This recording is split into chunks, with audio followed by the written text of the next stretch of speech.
Buenos días, mi nombre es Liliana Rojas Barragán, docente del área de cuidado materno.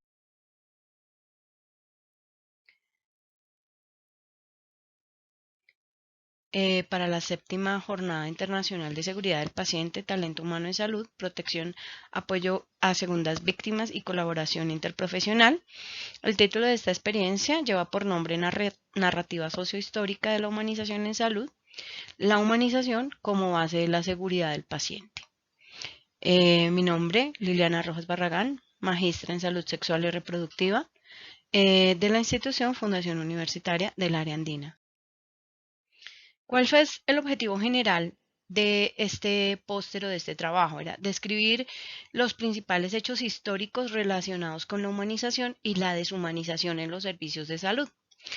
¿Y cuáles eran esos objetivos específicos? Identificar eventos históricos, los cambios normativos, prácticas médicas que han influido en la humanización de la atención, evaluar cómo la implementación de prácticas humanizadas ha mejorado la seguridad del paciente y analizar de una forma crítica cómo la deshumanización en la atención en salud ha afectado negativamente la seguridad del paciente.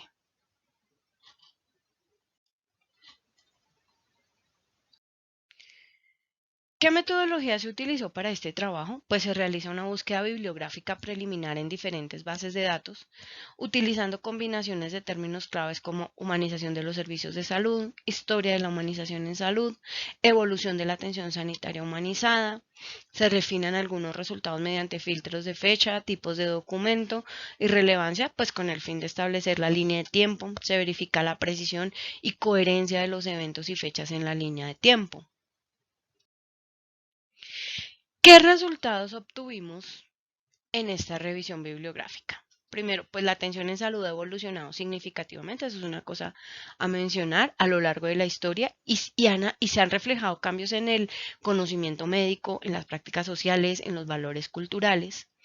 Entonces, por ejemplo, en las épocas premodernas, en la humanización, en la tradición espiritualidad, en las sociedades antiguas, y medievales, pues la atención en salud estaba muy arraigada en la tradición, en la espiritualidad, en los curanderos, en los chamanes, en los médicos tradicionales y a menudo ofrecían una atención integral que combinaba prácticas físicas con rituales espirituales basados en creencias, en conocimientos limitados y o se ofrecían un enfoque personalizado y comprensivo, humanizado la experiencia del cuidado al considerar el bienestar espiritual y emocional del paciente. Entonces, definitivamente basado en las personas.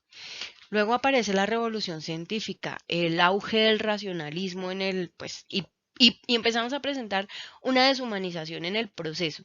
Con la llegada de la revolución científica en los siglos XVII y XVIII, la medicina comenzó a adoptar un enfoque un poco más racional, un poco más centrado en lo científico, y el avance en la comprensión de la anatomía y la fisiología nos llevó a una mayor eficacia en el tratamiento, claro está, pero también a una visión más mecanicista del cuerpo, evidenciando pues en la tendencia a priorizar la técnica sobre la empatía. Entonces, este hito marca algo de deshumanización en la labor de salud o en las labores de atención médica. En el siglo XIX y XX aparece la humanización a través de la profesionalización.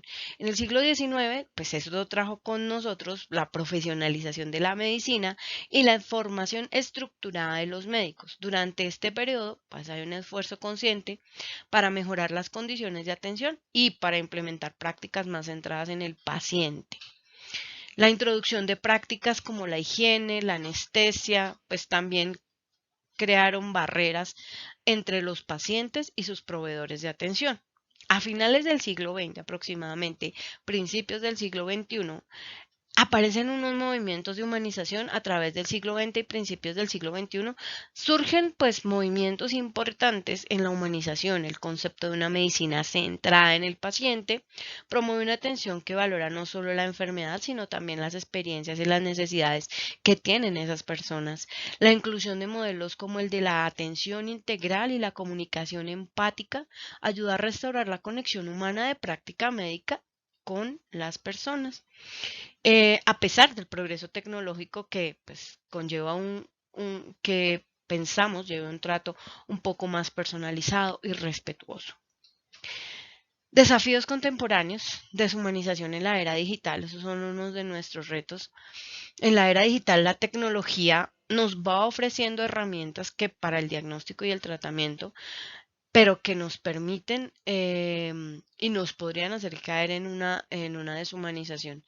El uso excesivo de dispositivos y registros electrónicos puede crear una barrera entre el médico, las enfermeras y el paciente, reduciendo las interacciones personales para manejar grandes volúmenes de información, y la dependencia de algoritmos puede llegar a una atención más transaccional y menos centrada en la persona. Entonces, es una de las cosas en las que tenemos que tener mucho cuidado.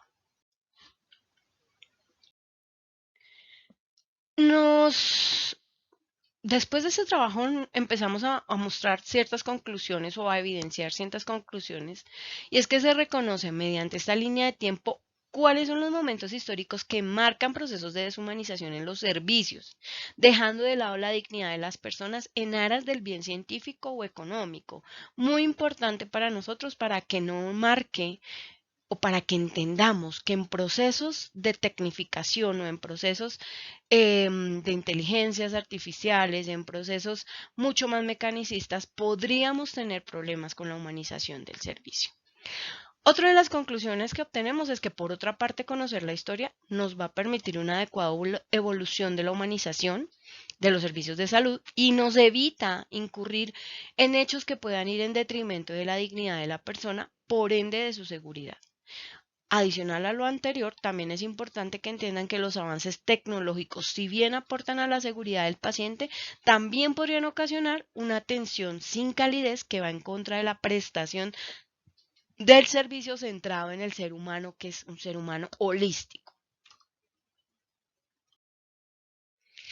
Por este lado, entonces, nos aparece una línea de tiempo creada a partir de la literatura, desde las sociedades arcaicas, que veían la enfermedad como un castigo de los dioses. La curación era atribuida a los poderes de un mago, quien contaba con carisma, con gratitud. La medicina era considerada un arte y no una ciencia. Luego viene, como dentro de los hitos o de los puntos que marcan historia en la humanización de los servicios de salud, el periodo mágico de Babilonia, 1792-1595 a.C. aproximadamente. En Babilonia la enfermedad comienza a reconocerse ya no como un castigo de los dioses, sino como una casualidad natural. Por otra parte, otro de los hitos, otro de los puntos históricos que marcan una pauta en la atención en salud es el periodo hipocrático. Siglos sexto y quinto antes de Cristo, el acto médico se dividía en dos partes: la filantropía, que invitaba a amar al hombre, y la filotecnia, que es el amor al arte de la medicina. El periodo empírico paternalista, con la Edad Media, la filantropía era vista como un conjunto de actitudes hacia los pacientes, y la tecnicalización de la ayuda implicaba que el desorden físico era reflejo del desorden moral.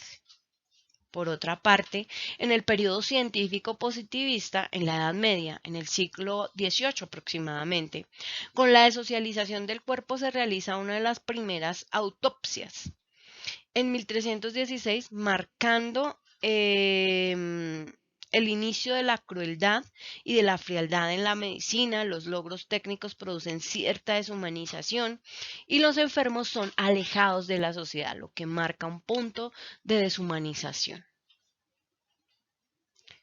El periodo pragmático economicista, el médico como máquina asistencial, hay una limitación de recursos, lleva a una deshumanización de los servicios. Y en el Renacimiento, 1550-1614, San Camilo Lelis promueve ideas humanizadoras que siempre han venido pues de focos religiosos, que el trabajador sanitario debe ser diligente, vigilante, competente, dispuesto y atento. Era una de las filosofías del profesor o de San Camilo Lelis.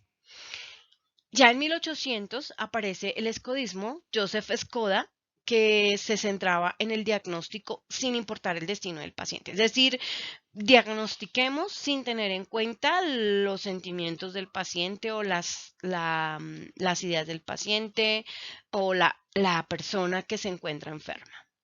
Pero aparece algo muy importante más o menos desde 1820 y 1910 con Florence Nightingale, que hace parte de esta humanización, profesionaliza la enfermería y se concentra en la persona, en la interacción con el ambiente, mejora las condiciones para los soldados en la batalla de Crimea y promueve la investigación en el cuidado, aportando o dando un gran aporte a la atención en salud desde enfermería con unos cuidados especiales generados con base en la investigación.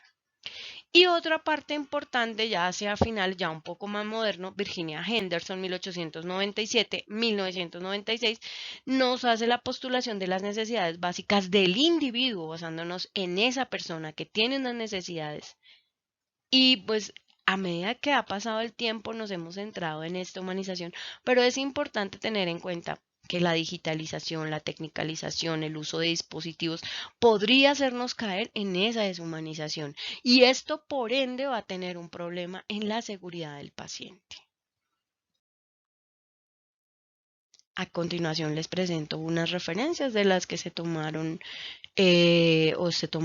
para determinar los puntos álgidos en la Jornada Nacional, en la Jornada Internacional de Seguridad del Paciente y el póster de narrativa sociohistórica de la humanización en los servicios de salud. Gracias.